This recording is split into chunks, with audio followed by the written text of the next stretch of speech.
Amakuru y'intambara ya Ukraine n'Uburusiya kuri iyi tariki ya 13 z'ukwezi kwa karindwi umwaka w'ibihumbi 2022. Uyu akaba ari umunsi w'ijana na 40 w'imirwano hagati y'ingabo z'Uburusiya bwa Vladimir Putin na Ukraine, nk'uko tuyakesha ibinyamakuru bitandukanye byandikirwa cyangwa se bikorera kuri internet.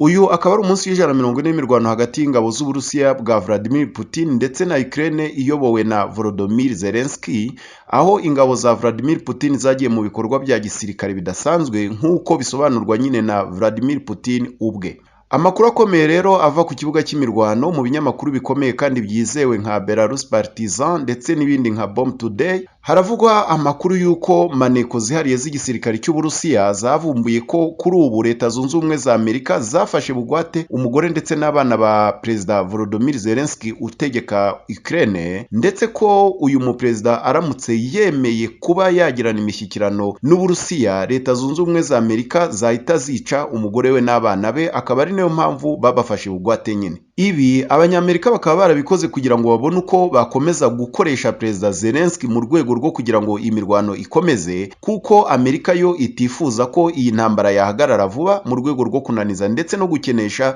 Uburusiya bwa Vladimir Putin. Ngira ngo mwibuka neza ko mu kwezi kwa kane ndetse no kwa gatanu Perezida Volodymyr Zelensky wa Ukraine yari yemeye ko yashyikirana n'Uburusiya kugira ngo intambara ihagarare, ndetse akaba yari yamaze kwemera ko ingingo zitangwa na Vladimir Putin w'Uburusiya, izo ngingo zifite agaciro ndetse zemerwa nawe ku giti cye ndetse n'igihugu cye cya Ukraine kugira ngo babone intambara yahagarara, abaturage ntibakomeze gupfa umusubizo. Hari hasigaye gusa ko Perezida Vladimir Putin w'Uburusiya yemera guhura na Zelensky wa Ukraine, kuko icyo gihe Perezida Zelensky wa Ukraine yari yemeye neza ko ibyo Perezida Putin asaba bifite agaciro. Ariko kandi abanyamerika bakimara kumenya iyi nkuru, by'umwihariko Perezida Joe Biden utegeka Leta Zunze Ubumwe za Amerika, bahise bategeka ko umugore n'abana ba Perezida Volodymyr Zelensky wa Ukraine bahita bajyanwa muri Amerika mu rwego rwo kugira ngo Zelensky nanyuranya nabo gato gusa mu migambi yabo, nabo bazahite bica umugore we n'abana. Umugore n'abana ba Perezida Zelensky rero bakaba barahise bashyikirizwa igisirikare cya Leta Zunze Ubumwe za Amerika, ari nabwo Leta Zunze Ubumwe za Amerika zahise ziyemeza ko zigiye gukomeza guha Ukraine intwaro zo kurwana ubudahagarara kugeza ku munya Ukraine wa nyuma, ndetse zikajya zibohereza n'abacanshuro bo kubafasha muri urwo rugamba. Andi makuru avugwa mu binyamakuru bitandukanye byo kuri internet ni uko kuri ubu ngubu muri Kherson ingabo z'Uburusiya bwa Vladimir Putin zagabye igitero gikomeye cyane ku ngabo za Ukraine, ndetse n'abacanshuro bakorana nabo bafatanije baturutse mu bihugu by'uburengerazuba bw'isi. Izi ngabo z'Uburusiya zikaba zifashishije muri iki gitero ibibunda bikomeye cyane birasa mu ntera ndende bya HIMARS ingabo z'Uburusiya zari ziherutse kwambura abacanshuro bo mu burengerazuba bw'isi, zikaba zari zaratanzwe na Leta Zunze Ubumwe za Amerika. Hanyuma aba bacanshuro nabo bakaba bakomeje gukorana n'ingabo za Ukraine, baratanzwe n'umuryango wo gutabarana mu bya gisirikare NATO uhuje Leta Zunze Ubumwe za Amerika na bimwe mu bihugu by'Uburayi. Abo rero bakaba bari baraje nyine kurwanirira igihugu cya Ukraine, ndetse bakoresheje na ziriya ntwaro zikomeza gutangwa na biriya bihugu bihuriye mu muryango NATO. Izi ngabo za Ukraine ndetse n'abari abacanshuro bafatanije bo mu bihugu bigize NATO, umuryango wo gutabarana mu bya gisirikare uhuje Amerika ndetse n'ibihugu by'Uburayi, zikaba zari zibiri mu birometero hafi 80 uvuye mu mujyi wa Kherson rwagati. Ndetse izi ngabo za Ukraine zikaba zari ziri mu nzira zigiye kugaba igitero gikomeye cyane muri Kherson, igitero cyari kigamije kuburizamo amatora ya kamarampaka ari hafi gukorwa. Muri aya matora hakaba hazemezwamo ko Kherson yomoye burundu kuri Ukraine, ikaba igiye kwiyomeka ku Burusiya bwa Vladimir Putin mu rwego rwo kugira ngo be gukomeza kugabwaho ibitero nyine n'ingabo zikomeye cyane za Vladimir Putin zifatanije na bariya bagabo b'abacanshuro bakomoka mu mutwe wa Wagner Group ndetse n'abarwanyi ba Ramazan Kadyrov ukuriye ingabo z'abanyacecenia.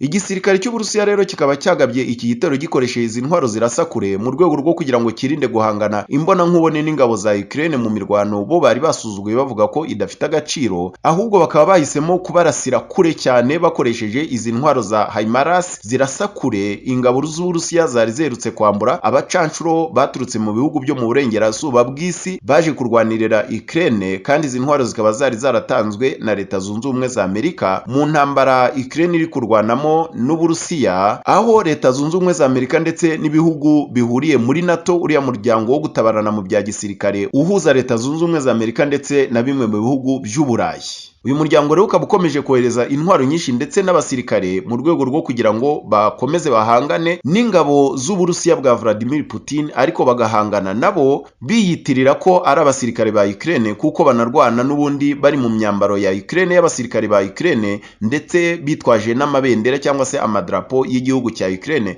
kugira ngo bikomeze byitirirwe ko ari Ukraine ihanganye n'Uburusiya. Abenshi rero muri aba basirikare bikaba bivugwa ko bahasize ubuzima ari benshi, ndavuga aba basirikare bo muri Ukraine ndetse n'izi ngabo bafatanije z'abacancuro bakomoka mu bihugu byo mu burengerazuba bw'isi. Ikindi kiri kuvugwa mu binyamakuru bitandukanye byandikirwa kuri internet cyangwa se bihakorera ni uko ubu ngubu Vladimir Putin n'Uburusiya bwe bamaze kwemererwa ubufasha bw'indege z'intambara zitagira abapilote zizwi ku izina rya drone, bazihawe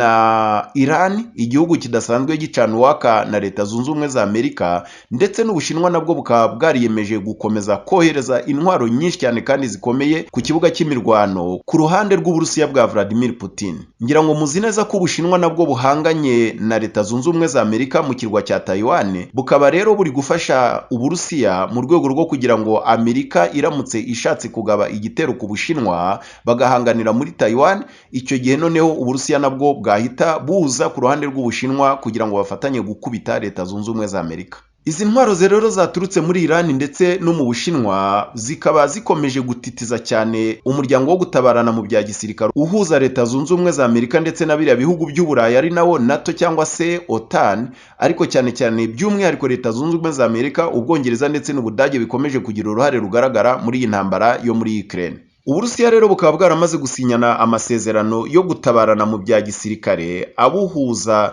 n'Ubushinwa ndetse na Iran mu rwego rwo kugira ngo bafatanye guhashya Leta Zunze Ubumwe za Amerika ndetse na biriya bihugu byo mu burengerazuba bw'isi bihuriye muri OTAN cyangwa se NATO na Leta Zunze Ubumwe za Amerika. Mukaba rero musabwa gukora subscribe cyangwa se kwiyandikisha, kwiyabonesha, gukora kuri sabone cyangwa se subscribe kugira ngo mukomeze gukurikirana amakuru hano kuri Yes TV mu rwego rwo kugira ngo tumenye iby'isi ya none ndetse n'ibiyiberamo. Ubwo rero mukore kuri subscribe, abandi mukore kuri sabone, ndetse abandi nabo bamaze gukoraho mukande kuri share cyangwa se partage kugira ngo aya makuru muyasangize n'abandi, twese dukomeze kugendana ku murongo umwe, umujyi umwe, dusobanukirwa n'ibiri kubera mu isi ya none. Murakoze, murakarama. UBTV, ubuzima butoshye.